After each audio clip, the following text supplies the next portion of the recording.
Welcome to this week's episode of Listen to Your Coaches. I'm your coach, Mike Wilkins, here with Coach Will Morrow. And behind the scenes, we have the young producer, Max Gerald. This week, we're going to talk a little bit more CJI too, because post-recording the original, things happened. Yeah, things changed. We're going to cover the 247 Fighting Championships card that happened this past Saturday. What was the name at the venue too? Mm-hmm. Is that what they're calling it? Yeah. Talk UFC Paris, which just happened, and UFC Noche, which is coming up. Also, I dog walked Lucas Jones in fantasy this week, so let's go. All right, cool. Let's start with CJI 2. Will, you had some more things that you wanted to speak to about it? Yeah. So a couple updates since we recorded about this. One, New Wave got paid $1 million. Yeah, so they got the $1 million. But B Team is still the champions. And I agree with it based off of what is coming out, what I've learned since, right? Yeah, so I'm not sure I agree with it. I'm less harsh than I was last week, but I'm not sure I agree. So where did we stand last week? Last week, here goes where I stood. I was like, yo, New Wave won because of the rules that I'm being presented, right? Exactly. So to put a summarization on it, the finals match between B Team and New Wave ended in a 47-47 draw, which we'll talk about after this, okay? Which New Wave had 3 10-9s, B Team had a 10-9 and a 10-8, the 10-8 coming last. Well, that's what caused it to be a 47-47 draw. And the tie-breaking procedures that were announced at the event was, if it comes down to a draw, since you need a winner, you can't just like finish in a draw, whoever won the last round, right? Which is why it's important to have a good anchor on the team and stuff. And since it was Nicky Rod over Luke Griffith in the last round, B Team took the win. There was some controversy behind that, some contracts released showing the criteria being the team with the more wins would get it in the event of a draw, right? And in that case, New Wave with 3 10-9s over B Team with a 10-9 and 10-8, 3-2. So New Wave would get the win on that tie-breaking procedure. So I went into last week's episode at recording time with that being my opinion. And we both said that. We both said that New Wave should get paid the $1 million and be crowned the champions. Since then, things have changed. New Wave was given $1 million by the what do you call it? Like the silent investor. Right. That's what Craig said. Which I want to talk about that. Which had been released on Reddit. So the silent investor posted on Reddit that he's giving B Team, the secret investor is giving giving New Wave $1 million. And Lachlan Giles will be commenting under here to verify the validity that I am the secret investor. So that way he can also maintain his anonymity. This is interesting to me too. We'll get there when we get there. So that all happened. So basically, like, I'm fairly confident like that was the secret investor posting that. And I know New Wave got the $1 million. Right. Craig Jones has come out and said so himself. Craig Jones disagrees with his investor on the decision to do so. Right. Says that the rules were made clear in the rules meetings. And that really, like, New Wave wasn't originally arguing that. They were originally arguing that if Nicky Rod, Luke Griffith was a 10-9, why wasn't Dorian Oliveris, Ethan Kroenstein's, right? I last week... 10-8, yeah. A 10-8. I last week also spoke ignorantly where I said, what about Victor Hugo or Wagner Hocha? Like, that was a domination 10-8. Like, how'd that not get a 10-8? And since I had found that if you are separated by more than a weight class, you cannot get a 10-8. Oh, that's so they interesting. they were like, that Victor Hugo Wagner Hocha match could be 10-8, 10-7. Like, so Zach Mislani, 10th Planet black belt. He runs finishers out east and stuff, like Bethlehem area and stuff like that. He was a judge for CGI 1 and CGI 2, and he went on Flow and informed of that, like, you know, if you're separated by more, like, if you're an 88 kilo versus 66, you can only win a 10-9 Right. max, and like so forth. And in that instance, it was a 99 plus versus an 88. Yeah. So since there's a weight class in between them of 99, the most you could do is a 10-9. That's interesting. Okay, so I've got kind of two things here.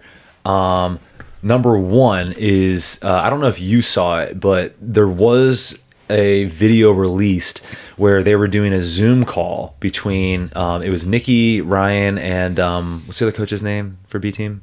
Damian Anderson. And Damian Anderson, and they were speaking with someone from CJI too, going over the rules where they did at least verbally discuss how that's how they were going to proceed, where whoever won the last match was going to then, win said. Which I think is a fine way to do it. Oh, for sure. The question is like, if this went to court legally, would they be able to say, yeah, but it wasn't updated on the documents and whatever? I don't know about that. That's going to be messy and stuff. Here's the fun, salacious part. Do you think it's possible that Craig is just the investor himself? Do you think that he, A, has the money, and B, was willing to do that? Oh, wow. No, I don't. And what you said made me think. I was just thinking about this over the last week or so, because a couple things. One, he made a point to say I don't agree, but my investor said to give the money, and I was like, what a better way to throw someone off the scent than to take this fictitious character who's actually yourself and have this dude have an opposing view and in $1 million action away from my views. No one will make that connection, right? And then two, what you said is interesting about who was the one who verified on Reddit that it's Lachlan. And who has a good relationship with Lachlan? Craig. Yeah. Man. But here's the question. How much money do you think it costs to run CGI 1 and CGI 2, and does Craig have it? Well, you know what? Something interesting, and perhaps, Max, if you could get on Craig Jones' Instagram, you could probably just click his name because he's one of the comments up there. He posted something that I think we should cover here. The amount of money CJI has paid out in jiu-jitsu versus what every other organization has paid out in jiu-jitsu. Mm-hmm. It would be a slideshow thing. So I don't know. Maybe I know what you're talking about. Yeah, keep scrolling down, Max. Nah, it'll be apparent. It's not a pretty picture. It's just text. Yeah, maybe it's not going to be on there then. I don't know. But CJI in payouts has paid out $4.3 million roughly. Mm-hmm. This is me guesstimating. And that's in 2 events where ADCC since 1995 has paid out $3 million. Right. And that's, 16 events or so. Right. You know what I mean? And way more weight classes and competitors and divisions and all that. Right. I just found that interesting. But but let's just think about it. If you were to fund the whole thing, even if you just came out even, right? He'd be okay, Yeah. So do you think that the events made as much as they cost? I would guess yes. No, because they didn't get paid off of the streaming. Yeah, they did. Flo bought it. No, Flo didn't. Flo put it on YouTube for free. I know, but that still generates income for them. You don't think that they paid Craig for that? For the streaming rights? I bet they did, because I don't know enough about this sort of monetization. Craig was saying he was when on the Craig versus Mikey debate on the Mighty Cast, Craig was Mikey's you're losing money with CJI and stuff like that, and Craig's yeah, but it's a model that could make money. I'm just not selling the streaming. I'm giving it away for free. So that's just what I'm taking that off. Well, that's when he was doing it from B Team, and then it was the day before or something. I assume sold the rights to Flo, and who knows how. There was some type of agreement though for Flo to still make it free on YouTube though. Right. But think about it, because it wasn't behind Flo's paywall. So if imagine more than 15 people watch this podcast and we start monetizing on YouTube, right? Yeah. It doesn't mean that we are telling people to pay for our show. It just means that YouTube pays us for the views and their ads. That's the same deal that CJI gets, and they are getting. How many people watch CJI too?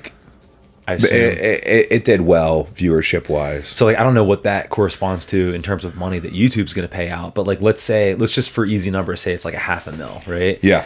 And let's say that Flo is hey, it's worth $500,000 to us. Let's pay Craig, 400,000 or whatever, and then we profit a little bit. Craig is guaranteed this money.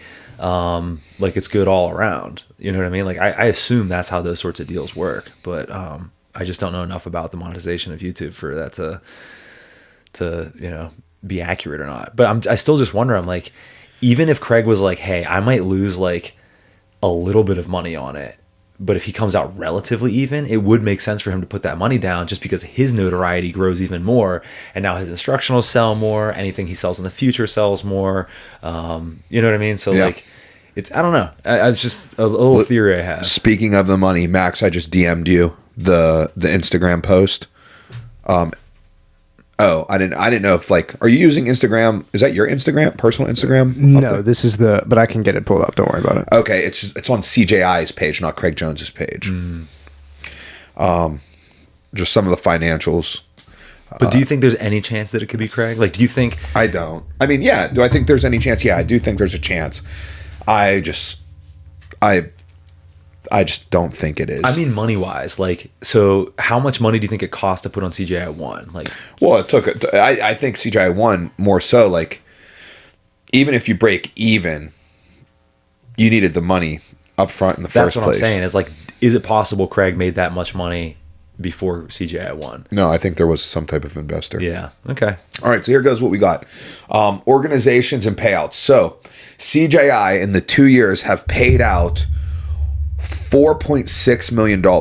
Every other jiu-jitsu organization combined approximately $6.6 million from 1997 or 1977 to 2025. That's a 48-year span. So CJI, in a matter of 12 months and 2 weeks, paid 66%. Actually, if you put that all together, that's what, 10, it's 11.2. So 4.6. So CJI has about 46% of all money paid out for jiu-jitsu competition of all time. That's nuts. It's like roughly 46%. Yeah, that's crazy. In just their 2 events versus every other event.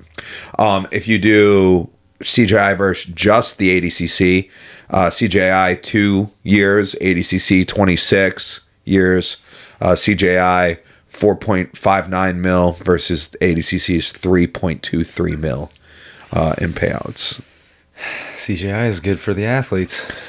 Good for some of them. Yeah, the winners. Yeah, the winners. That is, Same thing applies to ADCC too. CJI is good for. I mean, no, it's good. I like it a lot.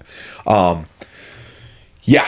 Okay. So moving off of that, let's go back to like you were saying about like addendums and contracts and stuff like that. Let's talk about that. Yeah. So again, I'm not a lawyer, but I believe that if you were going to change a rule set, that you have to like update it in writing. And again, 1, I'm not a lawyer. I don't know if that's the case. 2, even if I was a lawyer, it's different in like different states and stuff. And then also like, we don't have the information. Maybe they did sign additional contracts that had it in the rules that like we just haven't seen, and we've only seen the stuff that like New Wave posted, But like that kind of stuff is interesting to me, and wondering like what actually holds up. What is the legal truth here on who should have won it? That is interesting, and it's probably interesting. There's probably some type of truth to that, like as far as this like not being like a sanctioned event too, right? Like for example, like.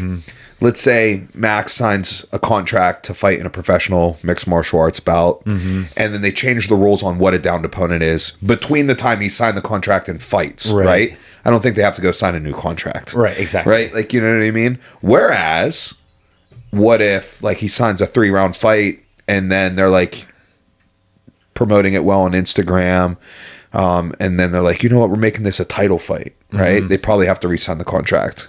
Well, also what you said is interesting too, is that it's not commission approved in the same way that fighting is. So like they may just view it as like a contest, you know what I mean? So in the same way you and I could just be like, hey, let's go start an arm wrestling contest, and we just go outside and we just like get random dudes and we're like, hey, we'll give you $10 if you win, like that doesn't need to be sanctioned. It's the same thing with this. So like, like, are you allowed to just kind of change the rules as you want? It's your competition. You can give out the money as you want. You know what I mean? I don't know how it works. Yep. I don't know. So something else that I found interesting.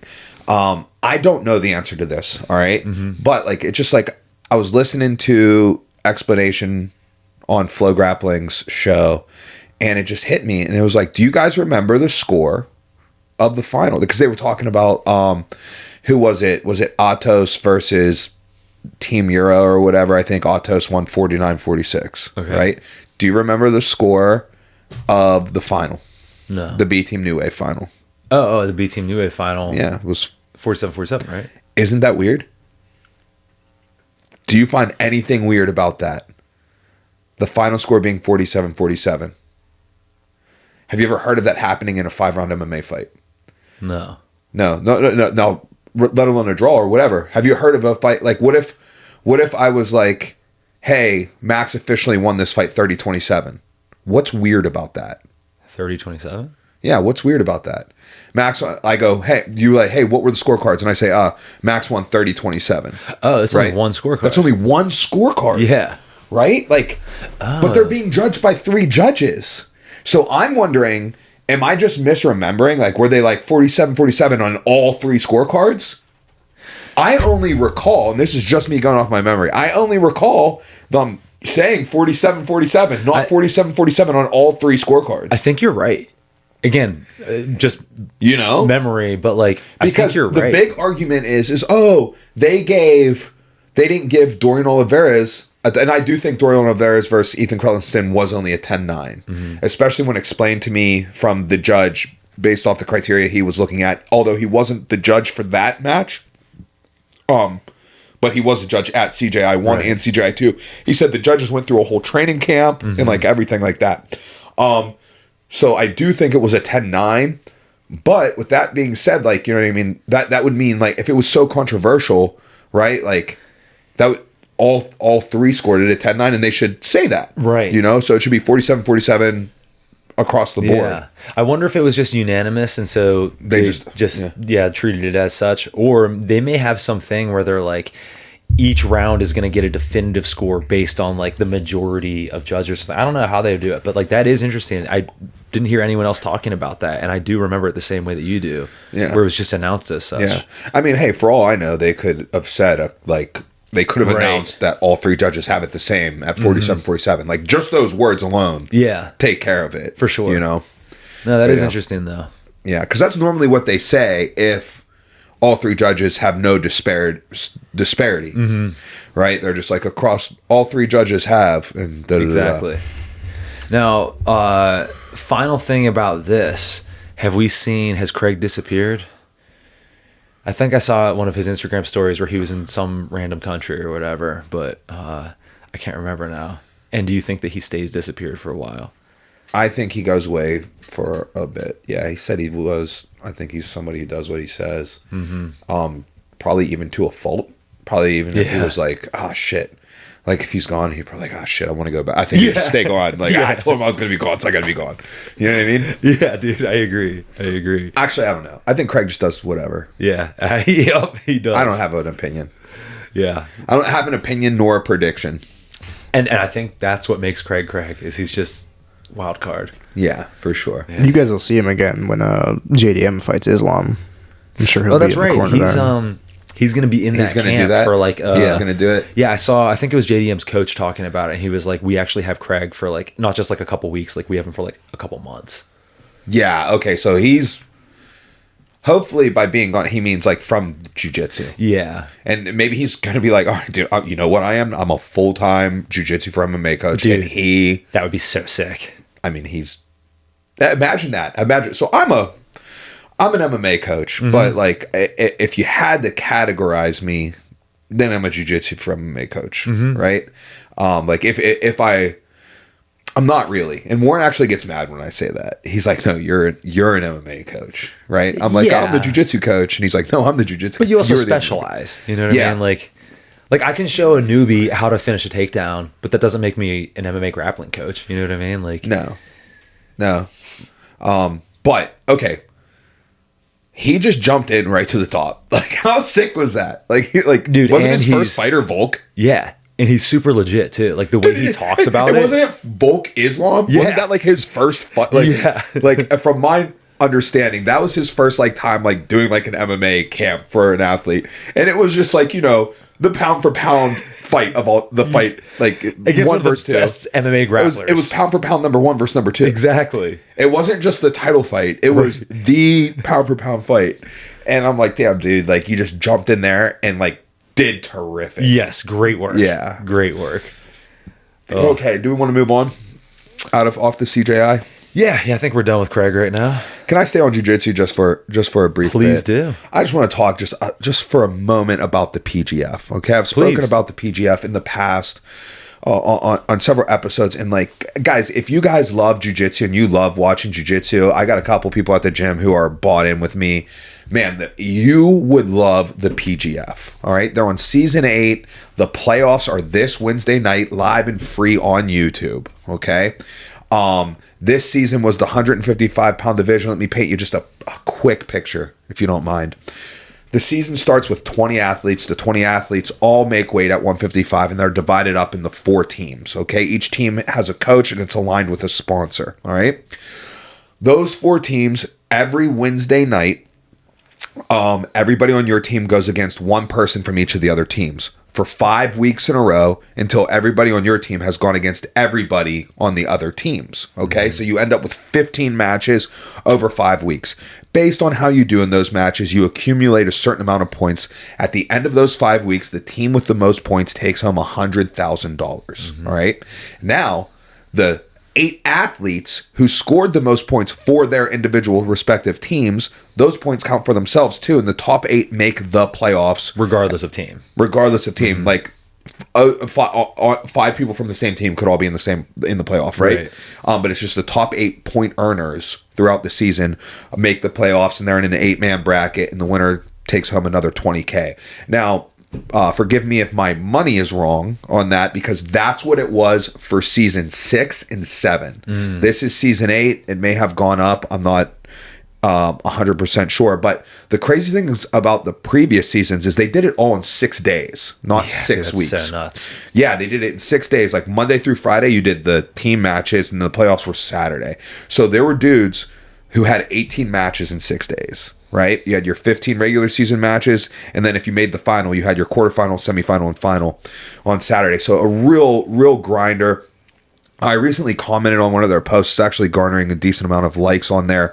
And then I go to see who likes it, right? And it's literally everybody who's involved with like the admin of PGF. Sick. Yeah, right? Like the main people. Yeah. The announcers, like the president guy, like all that stuff. And I said that, like, you know, like I first got on board with the PGF in season 6, right? And I was like, yo, this is sick. Like I stumbled across it and I was like, this is sick.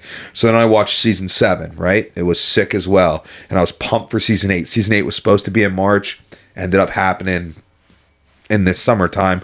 But they spread it out amongst the weeks, and I love it spread out, right? Like all the respect in the world to the athletes who did that grinder sprint 6 days.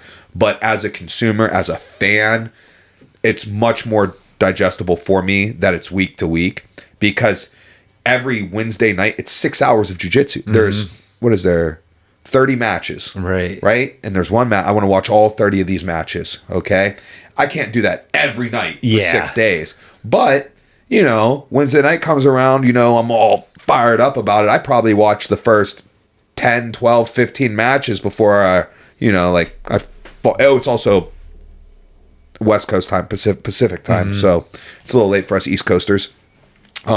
Before, like, you know, I have to fall off and like do a regular life, but guess what? I get to pick it back up the next night. And the next night, normally I've seen all 30 matches by the end of Friday night, right? You know, and then I'm pumped for next week and so forth. So I really like that. I made that known. I think they like it too. And the guys are fresh now. You know what I mean? It's not like, oh, I kind of tweaked my knee. They're still beat up. Like there were replacements. There were people who ended up on opposite teams. Like this season was way crazier, and I didn't want to get fully into it because like I didn't want it to take too much time. But this season was way crazier. There'd be like dudes who like they would get injured, and if you like skip a match, right, you have to stay out for 3 matches. There's a penalty for it. Okay. You know. By the way, scoring, if you win by a strangle, you get 6 points. If you win by any joint lock, you get 3 points. They call that a kill or a break. Dude, I love that. If you get it in the first minute, you get a bonus point. That's also if sick. you win a match by forfeit, you get 2 points. Okay, dude, jiu-jitsu is so pure. I love it. Right, so it's pretty sick. So, but people were getting hurt, right? So like they're out, right, and they bring people in, okay, taking their spots, and then like they have to decide, like, do we keep you or we cut you, right? Like, oh, this dude we brought it. Oh, Will got hurt. I brought Max in. Max got a kill in 2 breaks, putting up points for the team. Sorry, Will, dude, you're cut, right? So you get sent to free agency. Next thing you know, there's an injury on this other team. You get picked up on this other team. Dude, it was like crazy like that. Yeah. So anyhow, playoffs are this weekend, or this Wednesday. The winner, in addition to getting $20,000 ish, because I don't know the payouts, that's just what it has been in the past. If anything, it's more. Yeah. They're also doing money bags. Like if you did something sick, there are people in the crowd. If you ever seen this, it's a white mat with like white and gold leather couches around the mat, and so it looks like we talked about it before. It's kind of Squid Game-ish. Yeah. And the people on the couches have literal like emoji, like the emoji, the money bag emoji. Yeah. They have actual money bags, like the emoji, with actual cash in it. And you do something sick, they just throw it on the mat, middle of the match. You're still going, and the money bag's just getting kicked around. Like they just throw it on the mat. A match is super sick. A money bag comes out for each. You know what I mean? Dude, sick. Yeah, stuff like that. And whenever a money bag comes out, they don't stop the action, but they do play the ching like sound over like the announcement thing. So like they know, they're like, oh, there's a money bag. Yeah. Now, does that? So let's say one gets thrown. Does it get split between both athletes? No, it'll be thrown for somebody. One guy. Gotcha. Yeah. If they want it for the athletes, they'll throw 2. Right. Last question, and I'm not sure. Here's the problem with like combat sports: is there's just too many to watch. Right. Like if it was up to me, I would be watching like Muay Thai weekly. I would be watching MMA weekly. I'd be watching boxing weekly, kickboxing. But like there's other stuff to do. Like I just can't see it all. You know what I mean? Oh yeah, but I would love to watch this. But let me ask you this question: do they, like, production wise, is it very like This Is Sports, or is it a little bit Ultimate Fighter-ish where they show some of like the... So if you're watching it live, it's very This Is Sports. So much so. Remember how we were kind of trying to do the PTI thing? And like I was like, and I sent you guys clips of what PTI was with the ticker on the side. Their pre-show is that. They literally use the exact ticker. Oh, that's sick. Like with like the red bar on the side and stuff. Yeah, like it's very sports. Like This Is Sports. Right. But after the week, now I wish they could get it done sooner, but I understand. Usually about 5 days after the week, they do it behind the scenes. And then, like, honestly, like, that's what I would like an hour just to, like, you know, like, you just want to sit down for an hour and, like, learn the characters and stuff. Like, it's sick, right? Yeah. And they put the best matches on that and stuff. And it's like an hour episode. That's so it's super sick. Honestly, like, bro, like, if you were, like, couldn't sleep or whatever, or just wanted to do, I mean, like, the 5 weeks they're out, like, you 5 hours between now and Wednesday night, like you'd be like so bought in, dude. That looks like it's just like the way to go. But it's super cool. So I just want to shout out PGF. The winner, in addition to whatever monies they will receive to win, also gets a spot on the UFC BJJ. Oh, is this like under the UFC umbrella? So the last season's playoffs were on Fight Pass. So yeah, they are under the UFC umbrella, which that's one thing that kind of like threw me for a loop, and I'm not 100% certain, but I am fairly certain. So the main guy for the PGF, Brandon, the main guy, he was also like part of the commentary team for CJI, but like the PGF is like loosely associated with the UFC, you know, and I was like, seems a little conflict of interest, but like cool though, very right, cool. Like that. I'll be like, oh, okay, so like it's like for both, you know, it's kind of like when you it's see for jiu-jitsu. It's like when the UFC like lets Craig, you know, corner JDM. It's like, all right, even though you clearly don't like the guy, it's cool that you're like letting him be there, you know. Yeah, but like but it's the opposite way here. I was like, oh, they're letting like a UFC guy do this way. Yeah. Oh, geez, Louise. All right. Well, that's the PGF. So if you guys like that, that'd be sick. That's very cool. All right, let's jump into this weekend's local fights. The 247 Fighting Championships. What's the name of it? It used to be Brawl in the Berg. It's fights or night at the venue or whatever. I think it's just fights night at the venue or fights something at the MMA venue. at the venue. MMA at the venue too. All right. So let me just set the scene here. Set the scene, brother. So Mike and I are going into this like week of, and we're like, this is going to be a fun fight. We've got, 3 guys on the card. Like, that's kind of like a perfect spot where it's like, we're going to have, a warm-up guy in the back, we're going to wrap hands, we're going to corner, but like, we'll have a team helping us out. You know what I mean? And it's like a small enough amount of fighters that we can like really give these guys attention. But it's also enough that like, again, we have the team helping us out. It's not just us in the back. And it feels like, like there's a lot going on. Yeah. Week of, Hound Dog's opponent has to pull out. This is Wednesday night, dude. This is 48 hour. Actually, no, yeah, 48 hours. Because I was late to the show because I was teaching him in Roeville. Wednesday night, 48 hours from weigh-ins, we get word that Hound Dog, our lone pro on this card, his opponent has withdrawn. His coach has passed. So all due respect there. No hard feelings there, obviously. Condolences to the fighter, the coach, and their families and friends. It's sad business there. But, there's one fight off. One fight off. So we're like, all right, that's a bummer, but we still got 2 fights. Right. So then we wake up the next morning, and Brian Mitchell, who I've been particularly proud of, Brian fought last October and then last December, and has done nothing but get better since then in his time off of competition, of MMA competition, right? I don't want to give too much away, but I call him Brian Nurmagomedov in practice, right? Like, he just looks like a completely different person. I hadn't rolled with Brian in a while, and then like I had recently done like, I don't know, like 4 or 5 rounds with him, and I couldn't believe it. Dude, he's looked so good. I was like, my God, dude, do you know how young he is too? Dude, isn't he like 22 or something? Dude, he's a baby. Unreal. Yeah. So whatever. So we're really excited about that, but we wake up to find that his opponent has gone MIA, missing. So his fight is now off as well, which brings up something on my end. All right. Accepting a fight against an 0-0 is always risky because they don't have a track record, right? It's like, you ever hear those, like, oh, it's like this job, it's like to apply for this job requires 5 years experience, but it's an entry-level job. Yeah. That's how I feel about novice amateur rules fighting, right? It's like, I want you to have a track record. Right. But I also want you not to have experience because my guy also doesn't have experience. So it's like it's like that catch-22 there. Now Brian 2-0 at this moment. I was like hesitant to take a fight against an 0-0 because of that, but at the same time, he gets this fight. Like, this dude took the fight. He gets this fight. He just had a fight canceled because his last opponent got staph, right? So that was unfortunate. And then this guy, I'm like, okay, well, this gets you your 3rd fight. And once you get your 3rd fight, now the dam is open, right? Like, you're 3-0 or 2-1. Either way, you qualify for advanced roles, which kind of opens up to a broader pool of potential opponents, because no one who has advanced roles is really willing to step back down to novice. So it's just like, dude, it's just like kind of a bummer. But like, it's like, how do you say no? Like, you don't say no. Right. Right. So it's just like one of those things, an unfortunate thing there.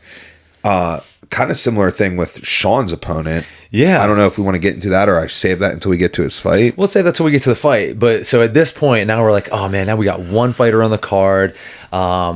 It's just gonna be the 2 of us, wrapping hands, warm-ups, whole thing. Like, totally fine, but it's just like not what we were expecting. And now there's way less fights on the card. They had to, swap in some grappling matches, and like, which we should talk about. We will talk about those. But like, going into it, wouldn't you say that we're kind of like going in thinking like this isn't going to be a particularly exciting night? You know what I mean? We're just like, at least not for us personally. You're a little down because of what you lost. Exactly. You know what I mean? So we show up. And, good vibes right away. We're in the back with the Mat Factory guys. You're just kind of like getting fired up again because, like, there's fights going on. I'm like, all right, this is going to be sick, right? Yeah.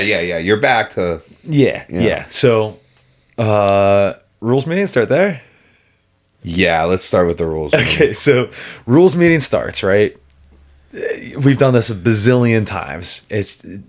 like, nothing interesting is going to happen at the rules meeting that we're going to need to talk about. Except this one team shows up like, you know, a couple minutes late. Someone they had to go weren't get like them. It wasn't obnoxiously late. Like they were like no, did they roll were, call and they weren't there for roll call. So like, oh, you know, like, you know what I mean. So yeah, like ended up being like, yeah. It's like 3 they were minutes. just upstairs in the locker room. Yeah. It's not like they showed up like half an hour late. They're just like the last ones there. Everyone else was already established. Everyone's just standing around in a circle, chips in the middle, starting to spit out some rules.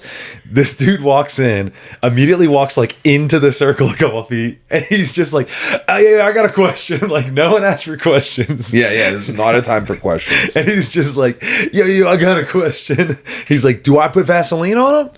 And we're just like, I mean, if there's a cut man, he'll do it. Otherwise, yes. Like, what do you mean? Like, so like Chip says as much. He's like, yeah, man. Like you have to Vaseline him like at the side of the cage. And then they're like, yeah, we got a cut man. He'll do it. And he's like, that's your answer.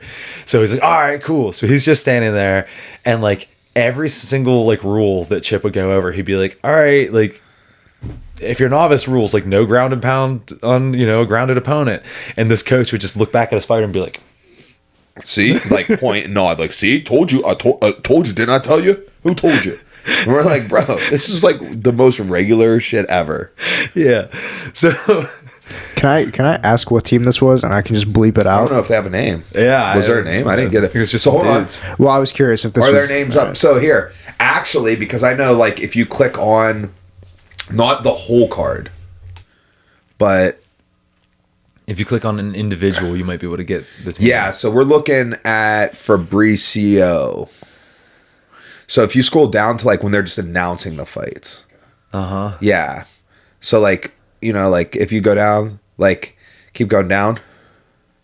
Actually, was at weigh-ins, was that him? Yeah, but I mean, like, this is not going to help us at all. If you just, you know, listen to me, it'll work out better. Like the posters, the side-by-side poster things. All right, never mind. Forget about it. We'll get there eventually. That's a whole, yeah. I'll figure it out. You know, yeah. You hear you guys talk, I'll do this. But either way, so, like, you know, it's no big deal, but we think that's, like, goofy or something. So fights start going, and it's flying, right? So, like, you know, the 247 does a great job. They're very professional. So, like, one match goes straight to the next match, straight to the next, unlike the week before. Like, everything's going at a good pace. And we're like, yo, Sean, like, dude, there's no intermission. Like, you can start getting warm, like, now.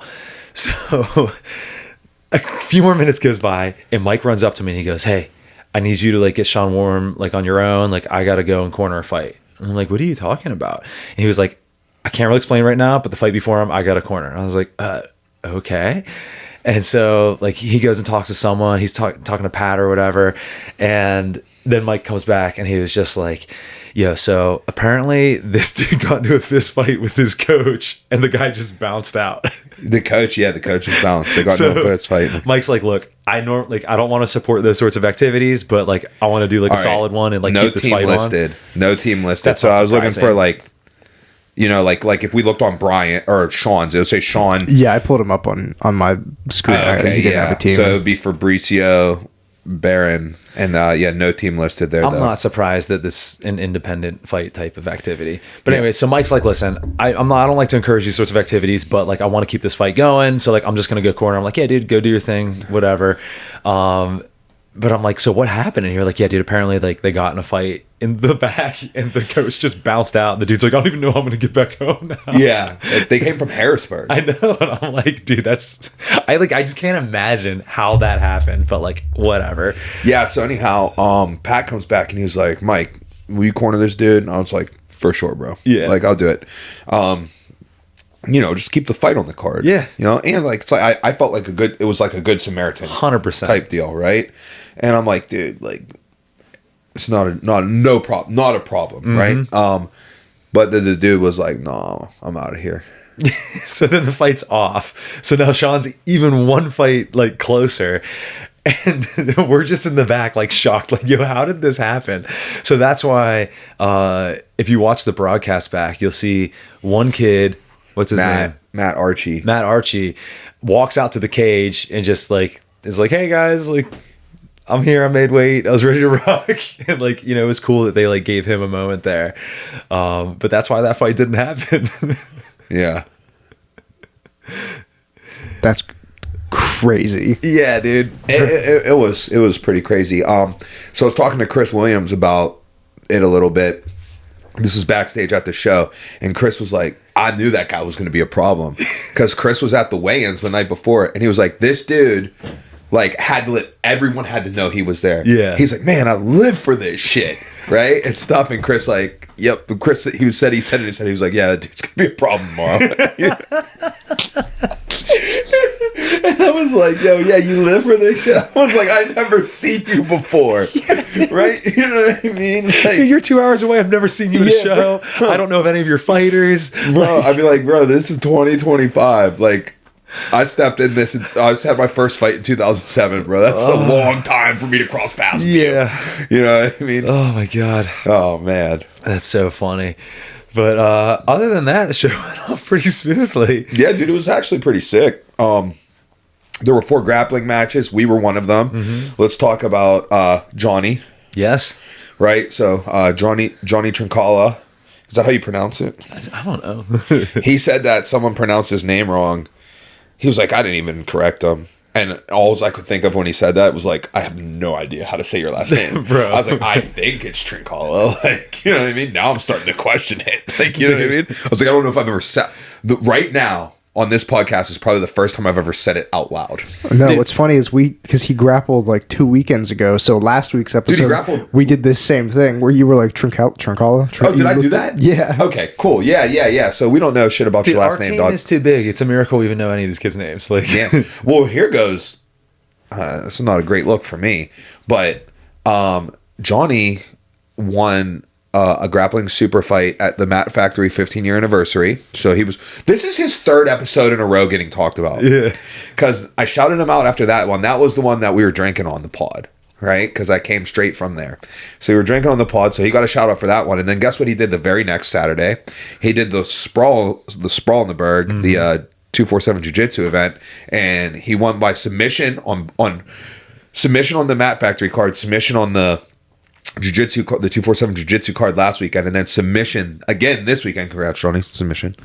So he's mentioned 3 weekends in a row, but in between last weekend and this weekend, he received his blue belt. Well, also, can we talk about how that happened? It's a Tuesday night, practice is about to start, and I'm like, for whatever reason, we're just like talking about them grappling, and I was like, yo, Mike, like, is Johnny a blue belt? Like, I was like, oh, man, he's like somewhere in like the blue belt, purple belt range, in my opinion, you know, just like seeing from the outside. Yeah. And Mike looks at me, he goes, nah, man, he's still a white belt. I don't even know this. He's like, I'm going to give it to him right now. Yo, bro. So him and it like got brought to my attention. Someone was like, yo, Johnny's been a white belt for like 4 years. And he's a monster. And I'm like, Johnny's like vicious, right? Dude, like he's an absolute dog. Like a month ago. I'm like, there's no way someone didn't give him a blue belt, right? And then I started like reflecting, and I'm like, probably because he's my guy. Yeah. You know, like who's just going to give him a blue belt? Dude, like a month ago when I ran practice and when you weren't there, after the sparring, I was like, all right, guys, we're going to do like, I forget what it was. It was like 1 minute, 2 minute matches, and it's just takedowns. And the goal, I was like, a takedown is 1 point. Who can rack up the biggest like discrepancy in points? And Johnny dominated across like 3 of those matches. Like he got like, I don't know, like 7 takedowns in one of them or something. Like he was just like killing it. I was like, yeah, I wonder if he's like a blue belt or a purple belt. That's why I asked you. Yeah, dude. Well, so anyhow, I find out Johnny's a white belt, which is like my fault. I also find out at Kevin's fight that Kevin's a white belt, right? Kevin, they interviewed him. They're like, what's an interesting fact about you? He's like, I've been a white belt for 5 years. I was like, come on, dude. So I gave Kevin and Johnny their blue belts Tuesday night. Yeah. But yeah, so that's that. Yeah, he won. He did good. He killed it, dude. Yeah, dude, he's just a dog. Yeah. We're trying to get him a fight soon. Yeah. Yeah. I need to text Hunter. I just actually texted Hunter before the pod some names and stuff for some upcoming cards. And I got to get in my DMs or whatever because like Johnny has a date he can do and a date like he's like, I can't do, like I can't remember. It's also him and everybody's the same to me. Right, like Kevin will like text me. He'll be like, "Oh yeah, I know I told you this date, but now it's this date." And I'm like, dude, if I'm not looking at it, like I can't remember. There's so much going on. Okay, let's move on. All right, there were 4 grappling matches. They were sick. Oh, let's talk about the first 2 fights real quick. Both first round submissions. Jess Hankin with a first round head and arm triangle. Mm-hmm. Hunter Gerber with a first round guillotine. And then in the jiu-jitsu matches, this is where I stopped watching because I was warming Johnny up. Mm-hmm. And then we were warming Sean up and also dealing with potentially cornering Fabricio. So I watched the first one. I know this Stellan kid won, and I think he won last week too. They were saying he did. He looked really good. I think he's a kid. I think he's 17. Yeah, he looked like a kid. Icy, dude. First off, this happened in multiple matches. Icy got kicked in the face, like bad, like he was bleeding. I saw that. Yeah, and he was just like, "Oh, I'm good. Like, let's go." And like, I don't know if it reminds me. Johnny slapped. That's what Joey. I was gonna say. Is like, I kind of like look like, I don't want to say like look down upon, but like, I kind of view jiu-jitsu as like a less savage like sport than like boxing or like MMA, because like you're not getting hit, and like I've seen like I can't unsee in my head Gordon slapping Andre Galval and him just being like and me just being like, yo, why you gotta be such wusses, you know what I mean? And dude, I feel the same way, but the opposite. Like, I can't unsee James Toney just getting low singled and then fucking tapped out in like a half a second by an ancient Randy Couture. Like, I just can't unsee it. Like, you know what I mean? Like, dude, your strikers suck, bro. You're all a bunch of bums. I hate you. They can't win real fights, but they're tough, right? So in this fight or this match, Icy gets cracked and he doesn't milk it at all. He's like, let's go. And I was like, that's like, I very much respect that. That's super hard. Sure. Speaking of which, Johnny slapped the shit out of him. Dude, he slapped the shit out of Joe. So, and Joe was like, keep going. Yeah, Joe, cared the least. He slapped him so freaking hard that I like gasped. I was like, what are you doing? Yeah. And he was like, I would reach for a collar tie, and he moved away, so then I'm slapping him. I was like, oh, dude. Johnny did stop and was like the ref didn't stop it. Johnny was like, I gotta let you know that was not on purpose. And Joe was just like, yeah, dude, I don't know. It's like, I couldn't care less. Yeah. Like, let's go. Super tough. Yeah. So that's pretty awesome. But yeah, Johnny won. He got an arm bar. And looked good. Yep. So let's get back to the fights, because the next fight is Sean Livingston versus Andreas Angiolilli. So we like to usually have an idea about the opponent going into the fight, but again, he's an 0-0. He was an 0-0. I was like, oh, where's he fight out of? All right, okay. And then like I couldn't find nothing on it, and then I was just like, whatever. You know, I was like, first off, I think Sean's really good. Yeah. So you should be able to beat up somebody that we can't figure something out. Mm-hmm. Like, if we can't find something about you, right, odds are there's nothing to find about you then. You either had 100 fights in Dagestan, or you're just a dude who... You know, and like, you know, everybody starts somewhere. Mm-hmm. You know, like GSP was 0-0 at one point in time and all that stuff. And I'm just like, you know, that's just what happens. Mm-hmm. So I'm like, yeah, whatever, Sean will fight him. So Sean fights him. I get a text. Should I talk about this? Yes. I get a text from... In a respectful way, yes.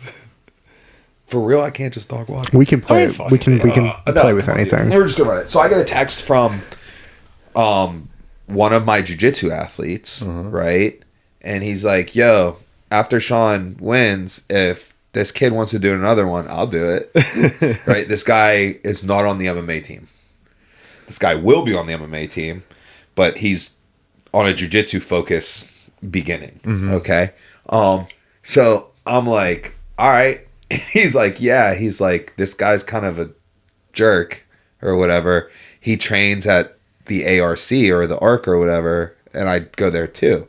And then I'm like, what are you doing? Like what is this? Why are you training in another gym? Yeah, right. Like I'm like when? Like, I see you every day. Yeah. I mean, like, when are you doing this? And then I come to find out it's just a lifting gym.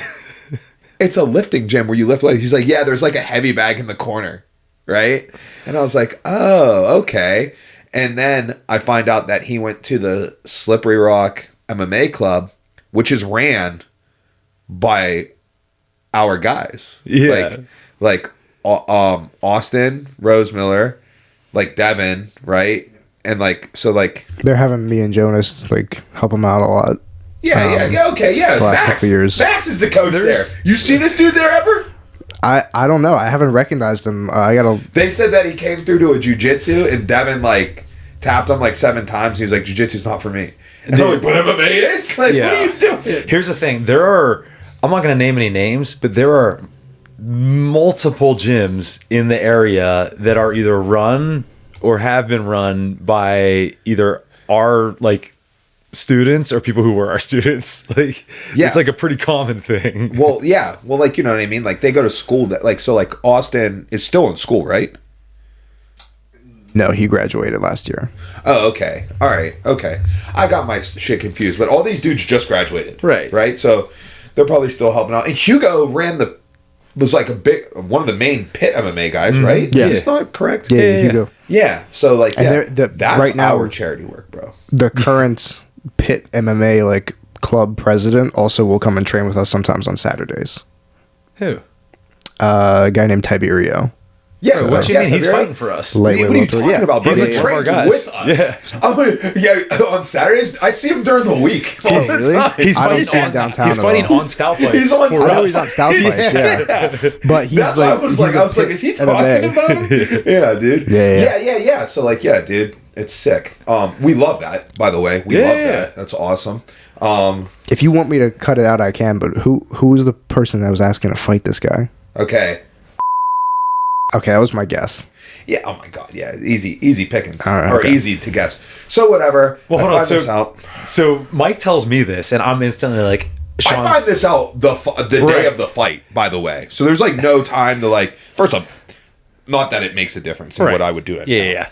So Mike tells me this, and I'm like, oh, Sean's gonna smash this. I don't want to like tell Sean like, dude, don't even worry about it. But like, I'm just like, Sean's gonna smash this kid. I start to like allude to like, I heard about this, and Sean's like, yeah, dude. He was like, I couldn't find shit about him. I think it's a rec center. I was like, he was like, yeah, it's like the rec center at the school. And I was like, oh my god, dude. So I'm like, okay, Sean's gonna crush this dude, and Mike's like, Mike's like, listen. He's like, you never know. We're going to see what happens when he gets in there. And then when we're walking out, just the way this kid was standing in the cage, like I just felt the vibes. And I was like, I'm double sure. And Mike's like, let's just see. And then as soon as the dude started like moving around, I was like, 0 chance. And Mike's like, I don't think so. And then the dude threw a 2 and like fell through on it. He like double jabbed and then like threw this 2, like stepped through like... Not because he wanted to. Basically, like someone who's never thrown a punch at another human. Yes. Right? Like, you know what I mean? Like, that's what it went through. And then right then, we were like, oh, man. And, yeah. And then that's what Mike was like, oh, yeah, there's 0 chance now. I was like, yeah, this is, like, super done. And then, actually, he did some stuff that was unique. So... I don't know how to explain exactly what happened next. But he must have thrown a kick or something. He threw a right teep, and Sean slipped it. Maybe it wasn't right teep, doesn't matter. But he threw a teep, and Sean slipped it so that foot and then ends went up under here, it, right? And so then he stands up, and he's got the dude's leg on his shoulder. Yeah, he's like well, shelved, and then he big bomb. Yeah, and then so he lands in side control, and the dude's holding onto his head for dear life. Like reach back, hold on, right? And Sean was like, whoa. What is this? Right? Like, you know what I mean? Like, at first, it's like, I've never felt anybody do that before because it's so wrong. I, like, looked at you. I was like, why is he holding on to the head here? Yeah. I was like, that's not a choke. Like, what? Like, it's like, you know, it's panic, like it's panic survival. Like, I'm going to hold on and, like, close my eyes. It's a choke if you don't know what a choke is. No, it's not a choke. It's not a choke.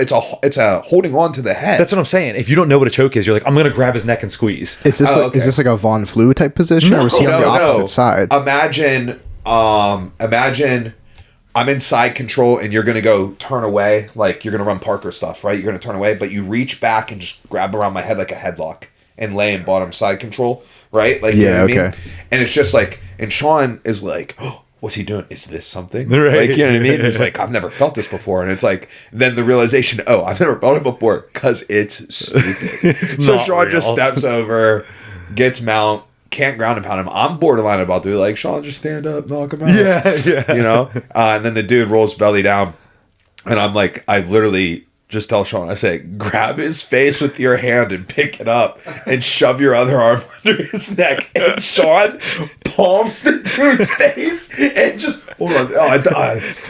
Hold on. Is it in there? Is the palming in there? I don't know if you can see it. Or is it already under when they start this clip? I don't know if you can see it from the But like, imagine Sean's got him bellied out from back control. Reaches in front of his face. Let's see.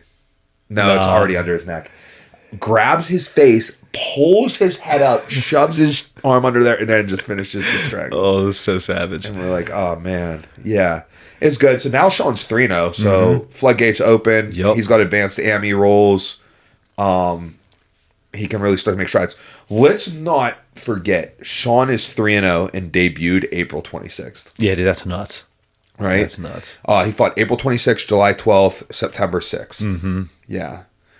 Yeah, and dude, might fight super soon. Yeah, exactly. Right? He took no damage. Sean is he's a wild boy, and we're gonna leave it at that. Yes, dude, that is it.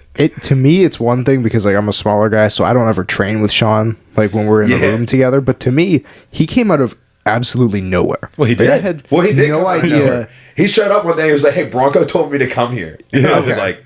I had no idea. I had no idea he was like wanting to fight. Like he was about that, and then all of a sudden he's like 2 fights in. I'm like, I knew about his wrestling, and then like I could watch some of his like wrestling in the room, and then like I'm like, this dude's driving an hour to come here. I'm like, that's a certain level of commitment and sacrifice, and dude's father of the year. So like. Yeah, dude, he's legit. Yes. He's gonna take a strong run at this. I do think we just keep it going as an amateur. Like you keep like high pace as an amateur. Yep. But there is a time to slow down, right? Like, but not yet. Not yet. But at some point, we're not fighting every 6 weeks. Yeah. At some point, there's gonna be like, all right, let's focus on certain areas of development, right? Between fights, yeah. But yeah, congrats, Sean. Awesome job. Yeah. Again. Nailed it. For the third time in 5 months. Yeah. Okay, so main event. Julian. So Julian, that's his second pro fight. First main event as a pro. Came through, won a dominant decision. Yeah, dude, just beast. Yeah. Congrats to our man Julian. Yeah, dude. It's my boy. So also good vibes in the back. The other thing, too, is the fights were over by 9. Yeah, it was a good time. Like, I know we don't want that to happen, but, like... Every once in a while. Since it happened, dude, I loved leaving by 9 o'clock. Yeah. You know what I mean? Like, that was pretty tight. Especially when the week before... Especially when it's 12 minutes from my house. And the week before, it took us forever. Yeah, the week before. And, like, I love Made Men. I love Angelo and stuff. And I've done so many fights for them that I know it's like a... If it was like that... It's a rarity. Exactly. If it was like that every time, I wouldn't It'd be different. Yeah, but, like, the fights... And I think it was, like, the Dr. Roble. I think it was something outside of the promotion's control. Yeah, because they had the most amount of, like, showrunners ever. And those guys were on point. They were on point. They were like security dudes, and the guy who was working with us... And the fights started at, like 50 minutes late. And then like took like 15 minutes between. And again, the showrunners had us down there like two fights like early. They were like super professional. They were like security dudes. And the guy who was working with us, I'm pretty sure like he just like felt like ex-military to me. And he was like on. So like it wasn't them, So like I don't know what. But whatever. That's either way, doesn't matter. That's it. All right, should we get into some UFC? Yes. The Ultimate Fighting Championships? So I got to see before leaving. I got to see the low kick stoppage fight, and then I saw the second round of roofie with Kama in the back holding his phone, and that's all I saw of the fights, and that's all I care to see of the fights. But let's start at the top. I watched the whole main card and almost all the undercard. So, Nasruddin Imavov versus Caio Borralho. You know what Katie said? My wife Katie. She said that like me and Chael Sonnen should go head to head on name pronunciation. Dude, that would be tremendous. I was like, man, compliment of the highest. I'm just gonna look at comparing me to Chael. I'm just like, I can't believe you did that. That's so nice, dude. You are the like. I don't know if we'd call us East Coast. That's the weird thing about Pittsburgh is we're not East Coast. we're not really. We're kind of not still really on the coast. We're like pretty far from the coast. We're kind of north, but we are East Coast. We're kind of north, but we're also like a couple hours away from Kentucky. You know what I mean? Like we're not. I wouldn't really say we're like. I guess we're Rust Belt. We're not really Midwest. We're just kind of like in a weird own little thing. But yeah, you could be the Pittsburgh Chael. You know what? I don't mind. You're the Pittsburgh. What's he say? The Pittsburgh bad guy. Yeah. The mean streets of Westland, Oregon. The mean streets of Braddock Hills. All right, cool. All right, so what did you think about this fight? That's a question for you, bro. I was going to say, you didn't see it, I thought it you? was perfectly even. Even how? Even as in they both landed 89 strikes. All right, that seems like I didn't even look at that stat line, but that seems a little bit generous to Kyle. Yeah, I saw a stat line. I saw some incorrect stat lines. Oh, speaking of, this is actually, let's talk about it. So I watched this fight after already knowing the result, already seeing like Instagrams and stat lines, right? And there was one stat line that came out that showed the amount of strikes landed in the first round, and then there was a correction underneath it that it shouldn't have been 16. It was supposed to be 6. I showed you that at the fights. I was like, dude, I'm not watching this fight. Yeah, so it was like 6 in the first round, but it said 16, and the correction was that it was 6. And then on the broadcast, they had it at like 20. You know when it's like going into round 4 and it shows you like the first 3 rounds? They had it at like 21 for round 1 on the broadcast. Yeah, and I was like, that doesn't track with anything, right? Yeah. So yeah, but all right, Max, just break this fight down for us. It's your moment to shine. As far as like it going to like a decision would be, the card itself was like super exciting. So I was like, everyone was kind of hoping for a finish. Wasn't there 11 KOs? No, it was 11 fights and 9 finishes. Ooh. I think that's what it was. Yeah, 11 fights, 9 Tied finishes. for the most finishes. Yeah. It would have tied with the card they did in Texas in like 22. And didn't all the French guys win? Yes. Yeah. Clean sweep for France. So, great day to be French, I guess. Whatever. But, Imavov, he's like... Max is going to eat some freedom fries tonight. Yeah, dude. Despite BSD making me hate French people, Imavov has been like one of my favorites to watch for a long time. If I tell people if I could flow like one guy, it'd be Imavov. He just has like a style to him. Like when he throws or when he moves, he fights people like he's like, I know I'm better than you, and I'm going to show everybody in here like I'm just cooler and better than you, and you're going to like feel that. He's got like a swagger to him. Yeah, he's very French. Sure. Yeah, I guess. Well, he's born in Dagestan, so I can let it slide a little bit. He's got some dog to him instead of just being pure French. I know it's like a funny thing in America to like shit on French people, but like the French are like pretty tough. They have like the French Foreign Legion. They had Savat. You know what I mean? Like they have a long history of fighting. Whatever, dude. Fuck him. I don't want to play that game. But Imavov is like, his speed was like the main thing in the fight. I'm sure you saw it too. You agree. His hand speed, his boxing combos are really slick, and the way he combines like going first, he goes first and third really well because he's able to throw and then so quickly get out of the way and counter. And his hand speed is like, for a middleweight, his hand speed is ridiculous. Yeah, like he's got pound for pound some of the fastest hands. That's sick. Especially like faster than Kaio, which is like Kaio's. You look at him, he's pretty fast. But Kaio's style is very based around like in and out, lead hand fight, setting up his left hand down the middle. And Imavov just had so many other weapons that he was using. He had his lead leg to disrupt, and then he was, using his lead hand to feint. Like, dude, his lead hand feints were so nice. He was using his lead hand to feint and bane out an attack, and then like engaging hard with his rear hand. He just had other weapons and more weapons plus much more speed. Like that was the main story of the fight. For sure. Deal. Dude, very concise. How did you score it when you were watching it? Bro, I was not scoring it. Okay. But I felt like he. It was interesting. I was not concerned. Also, I knew the result while I was watching it too. Right? Yeah. You know what I mean? Like that's a. But I thought that would be more that's why I wanted to ask you, because I figured knowing the result, you would be like, do you give this guy a little bit more leeway? Do you give him a little bit less? Because to me, the fight was interesting scoring wise, because like by the end of it, I was like, Imavov definitely won. No debate about that.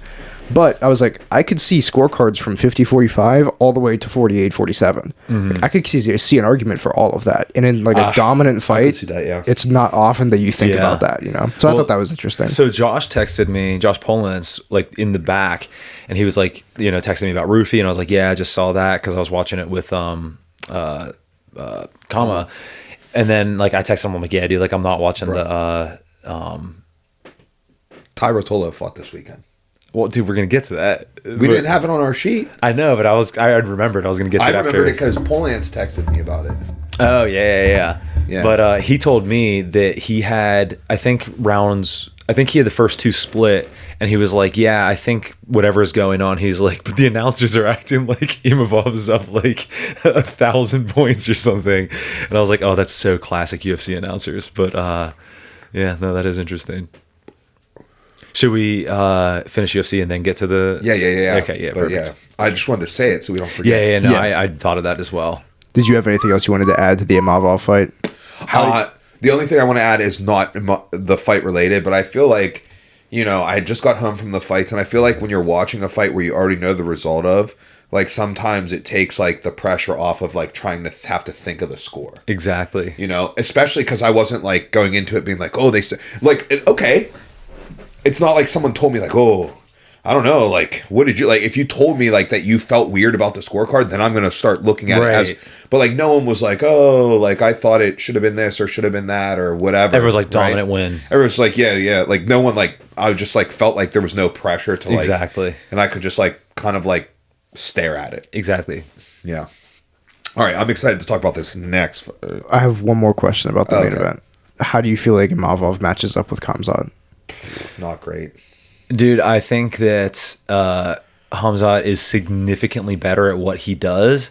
With that said, if Imavov is even able to shut down like a small fraction of what Khamzat does and able to force him to stand, then it's really interesting. I think that on the feet, it's very much... It's like there are people who I think comes out on the feet. Like if he's on the feet with Fluffy Hernandez, I think he can hang out there for a little bit longer. He can't hang out on the feet with... Yeah, sure. Exactly. I just don't think he can hang out on the feet with Imavov at all. I agree. But the thing that I thought was interesting about Imavov in like a Khamzat fight, did you see his fight night weight? What he was like fighting at before he walked out? No. He weighed in at 85. He walked out at like 94. What? Oh, yeah. Wow. He weighed in at 194. Dude, that makes you remember the video of him ragdolling Gon? Yeah. That makes that even more impressive. 194? Dude, that's nuts. He doesn't cut, which on one hand, like cardio wise is great because he doesn't cut a lot of weight.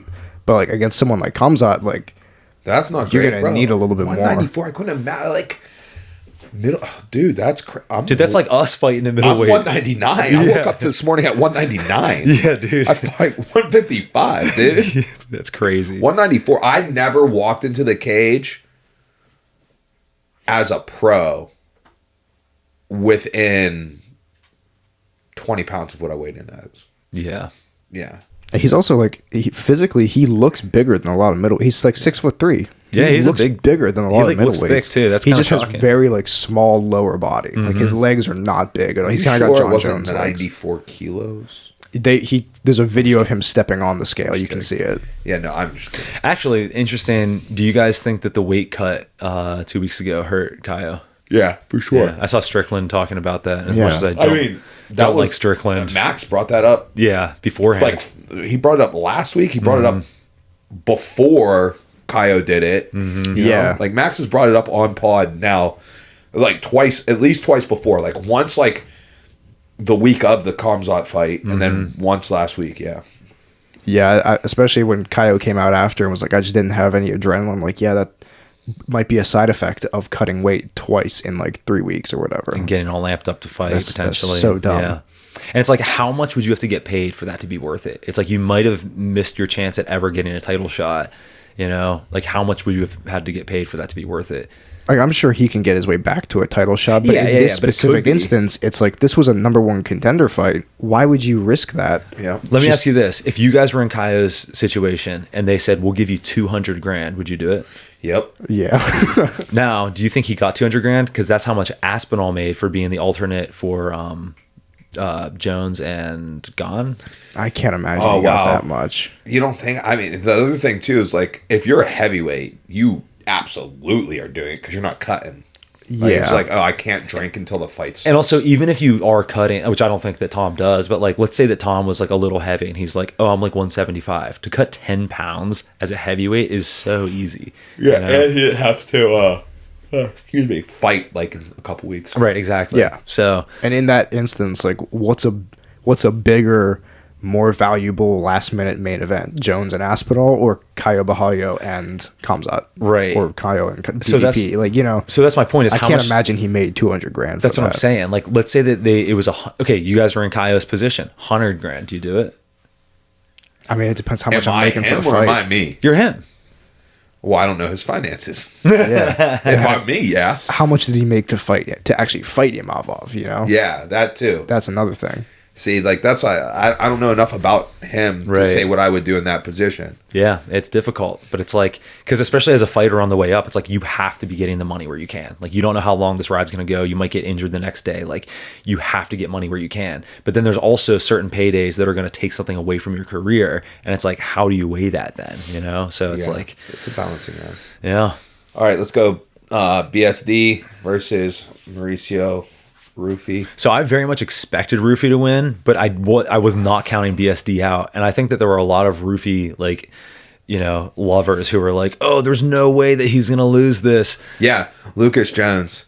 Lucas Jones sent me a voice text, which I like. I'm into these now, where you just record you record it, like I talk to type all the time, right? Like I'll be like, boop, boop, and then I'll like talk, and it will type the words. Yeah, dude, we're old. That's what a lot of people do now. They just voice message. Yeah, so like you just like then you hear like it plays the recording. Dude, he hit me with it. It was hilarious, but like, you know, very vulgar. Wait, it was in favor of Rufy.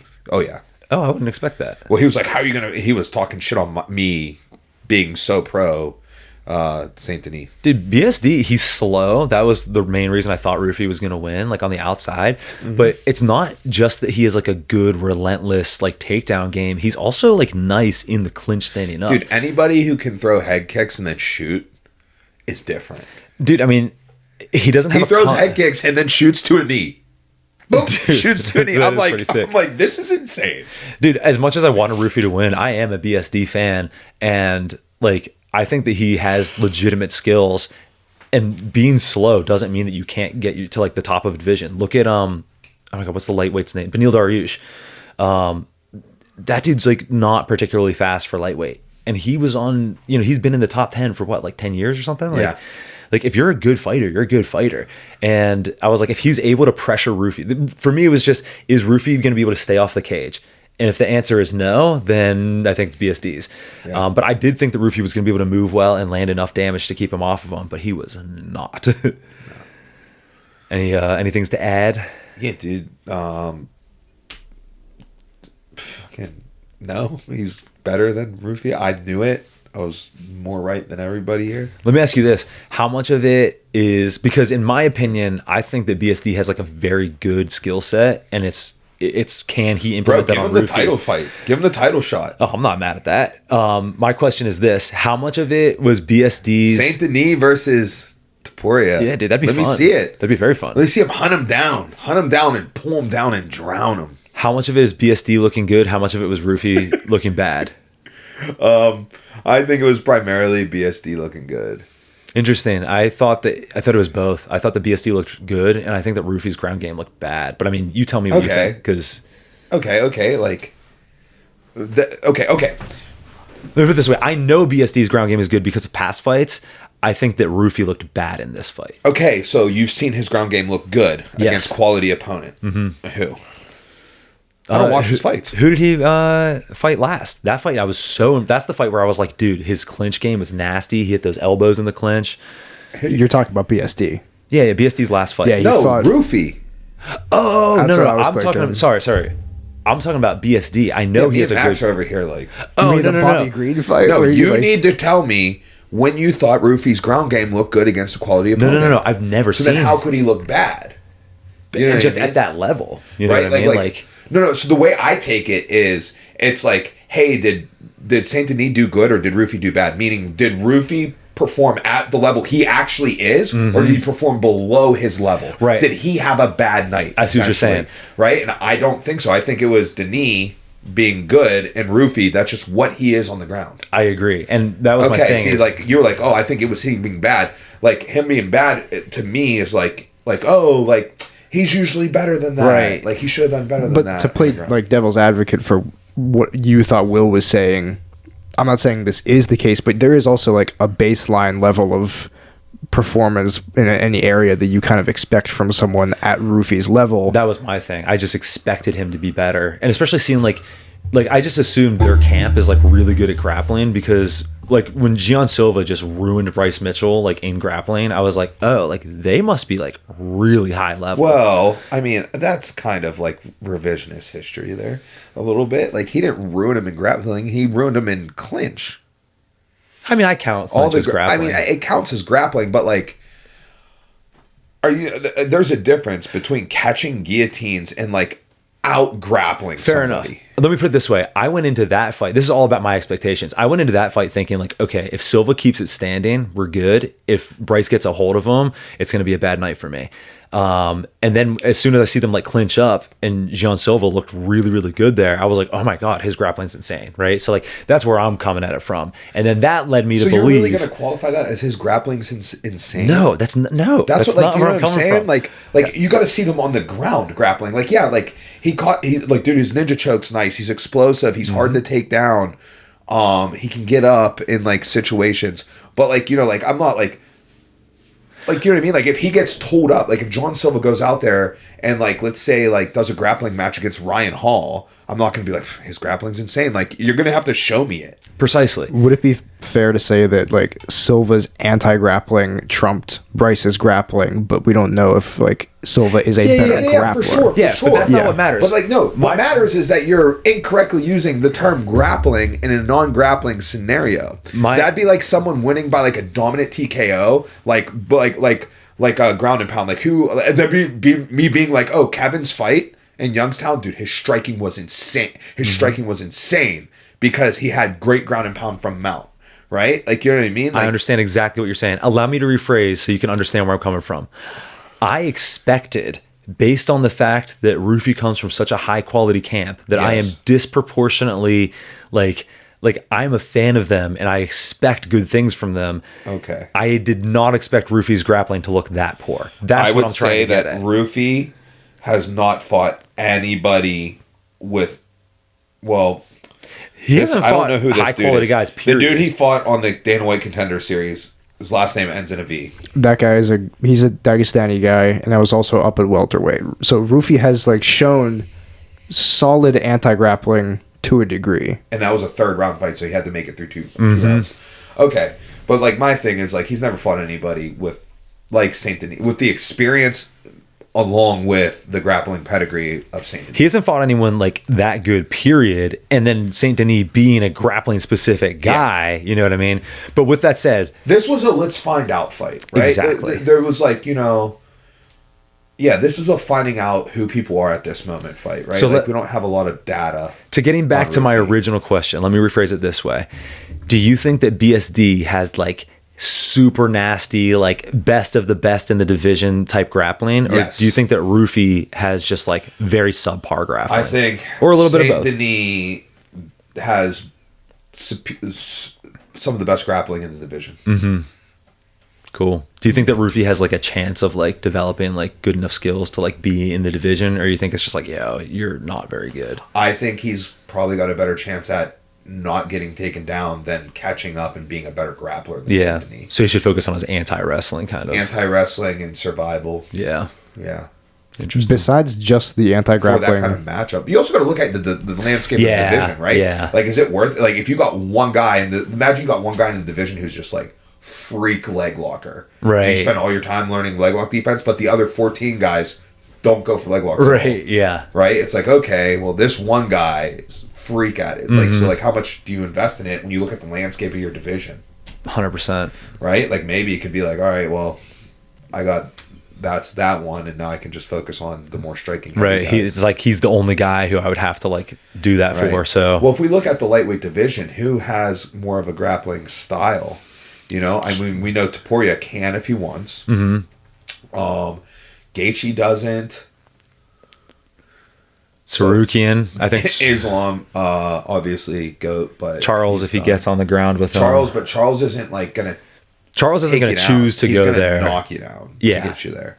That's the thing. That's why I do think Armin Sarukian, Patty. Yeah, he needs to. Okay. Camera. Yeah. Dart honestly, wow. This division. Rufy might have hit his peak. Yeah. Oh, that's unfortunate.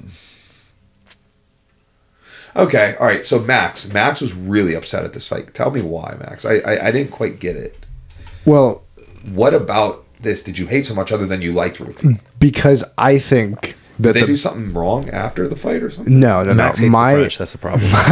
There was something. I was like, yo. He was like, oh, especially after that fight, and I'm like, was the crowd like ignorant after? Or like, so I was trying to get. That's what I was trying. I was like, what happened? I have as a broader thing. I don't like it when I feel like someone won the fight, and I'm looking at them, and I'm like, yeah, but your upside is maybe like one more fight, whereas this other guy's upside is so much higher. And yeah, you beat him fair and square, but this is why I got really upset when Leon Edwards knocked out Usman the first time, right? Or the second fight. Because I was like, that guy I don't think is championship caliber mentally, other things. And now he's, and like, look where they're at now. You know what I mean? I'm like, I kind of feel vindicated a little bit by that, because you see Leon goes on to like, kind of shit the bed a little bit in like all of his title defenses except for the one right after that. Like his best performance was the third fight against Usman. Yeah, the fight after that. In London, he did great.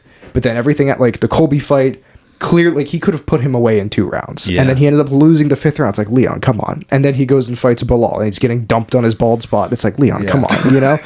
It's like, and then he gets the Sean Brady and he shoots on Sean Brady. You shoot on Sean Brady. I actually don't think that was a poor decision, but I think it was a terrible decision. But anyway, stuff like that. Then this fight happens, and my issue was like, I didn't see any improvement from BSD from his last couple fights. I think that Rufy's game plan, this is what I wanted to ask you guys about. Rufy's approach to it was something that I know you've talked about with at least one of our fighters within the past couple months. Having the approach of, this guy's going to shoot on me, so I'm the better striker, so I'm going to wait for them to come and then try and counter strike. But the problem is you only get 1, maybe 2 of those, and then they're on you, right?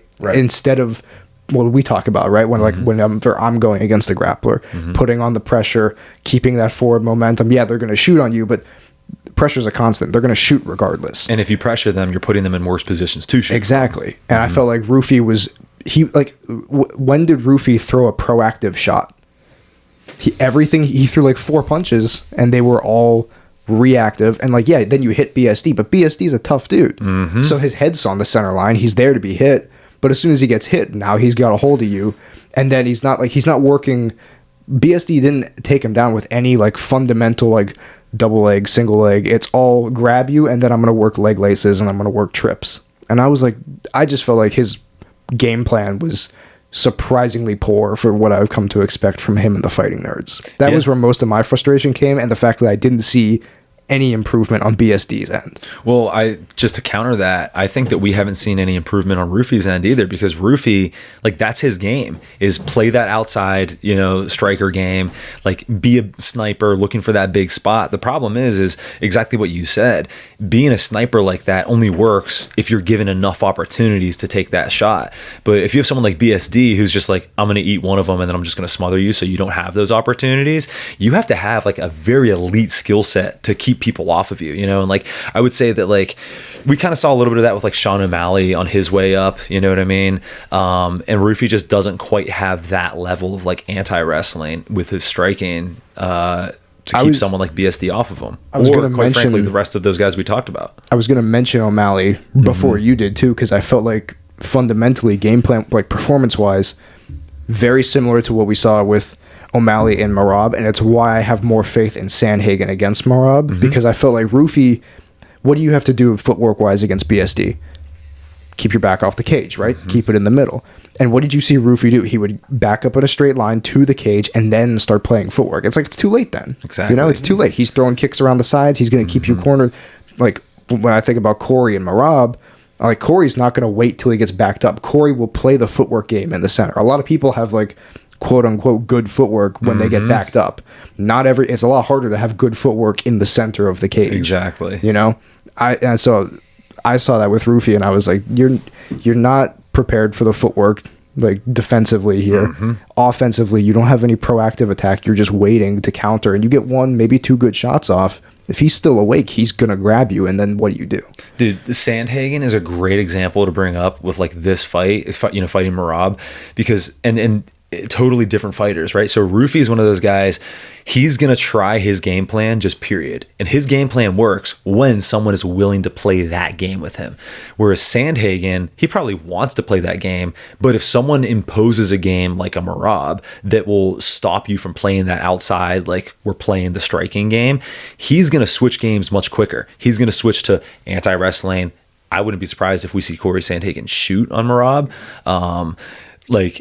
Whereas Rufy's just like, I'm just going to do this. And if it doesn't work, I'm just going to rinse and repeat and just keep trying it. And like that clearly doesn't work at the highest levels. Much has just happened here.